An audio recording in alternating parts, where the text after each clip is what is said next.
If you're not standing behind Daniel Penny right now, we're on different wavelengths. This is the hero who was arraigned today on manslaughter charges for neutralizing Jordan Neely. We disagree if you're not behind him. I want to be clear though. The deceased Neely was not the guy the mainstream media wants you to think he was, okay? Just because he was on video somewhere moonwalking in the subway does not absolve him of over 40 arrests. It does not negate the fact that he punched an elderly woman in the face. He tried to kidnap a 7-year-old. He was on the list of like the 50 most nefarious homeless people to keep an eye on by the NYPD. You don't get on that list by dancing on a train platform.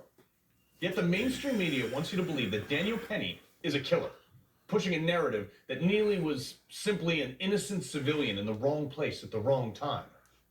If you think Penny did the wrong thing, I'd be willing to bet that you've never been in a fight for your own life.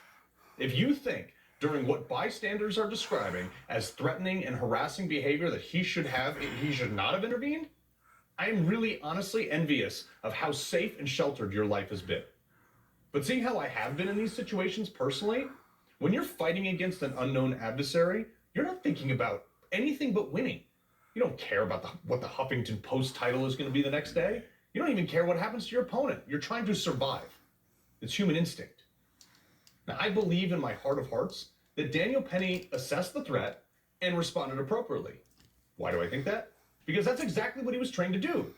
And now the same government that trained him is prosecuting him for their programmed response. Every veteran should be outraged by this. This might have happened in New York City, but it has national implications. Just the mere fact that he's on trial at all is, I believe, a travesty of justice. Edmund Burke once wrote, "All that evil needs to prevail is for good men to do nothing." The case obviously deters good men or women from acting. And if you think this is some sort of vigilantism, imagine for a second here. Just sit back, close your eyes. Your mom, your daughter, your dad, whoever is sitting there, and this happens. Bet you change your mind real quick. If your daughter is getting shot at or punched in the face, I bet you wish that some vigilante was nearby. Vigilante. Kind of puts into perspective here, because the unintended consequences of these soft on crime policies, mixed with putting a hero on trial for dealing with a criminal that the justice system refused to protect the public from, could leave your loved one or you getting harassed, beat up, or God forbid worse. Look, I can sympathize with Penny. He wrote a blank check for up to and including his life, willing to die for Americans on foreign soil, and he gets hemmed up for this garbage? Joe Biden, you should be absolutely ashamed of yourself.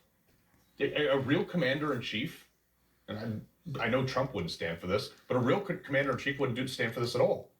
And a real prosecutor who cares about the safety of their city would not prosecute this garbage.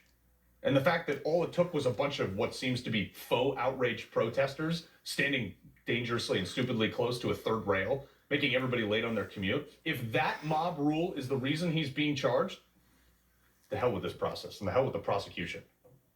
This is what happens when you have mobs conducting business that woke leaders cave to. And what happens when the next criminal isn't stopped and they kill, rape, or hurt an innocent person? Will there be a protest for them? Doubt it. In fact, that criminal, likely like Neely, will probably be out on the streets the next day. It's absolutely pathetic.